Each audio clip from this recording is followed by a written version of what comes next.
আজ আপনাদেরকে দেখাবো একটি ছবির মতন গ্রাম, দৃষ্টিনন্দন একটি গ্রাম।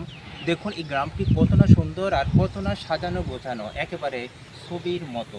এটি হচ্ছে চট্টগ্রাম জেলার ফটিকছড়ি উপজেলার হারোয়ালছড়ি গ্রাম। দেখছেন আপনারা, খুবই সুন্দর একটি গ্রাম। এটি হচ্ছে হারোয়ালছড়ি শাহী মসজিদের বাগান। এখানে রয়েছে দৃষ্টিনন্দন এক সুন্দর মসজিদ, বিশাল এক মসজিদ কমপ্লেক্স দেখতে পাচ্ছেন। এর পাশে রয়েছে বিশাল একটি কবরস্থান, এর পাশে বাগান। এই বাগানটি কত না সুন্দর। এই গ্রামটি খুবই সাজানো গোছানো একটি গ্রাম হচ্ছে এই হারোয়ালছড়ি এই গ্রাম। এই গ্রামে রয়েছে একটি পাবলিক লাইব্রেরি, স্কুল, কলেজ, চা বাগান এবং এই গ্রামের পাশে রয়েছে হাজারি খিল বন্যপ্রাণী অভয়ারণ্য, বন্যপ্রাণী সংরক্ষণের অভয়ারণ্য। এই গ্রামের রাস্তাঘাটগুলো খুবই চমৎকার, খুবই সুন্দর, সাজানো গোছানো। এই গ্রামের মানুষজনও অনেক ভালো। অপরূপ এক অন্যরকমের গ্রাম এই হারোয়ালছড়ি গ্রাম।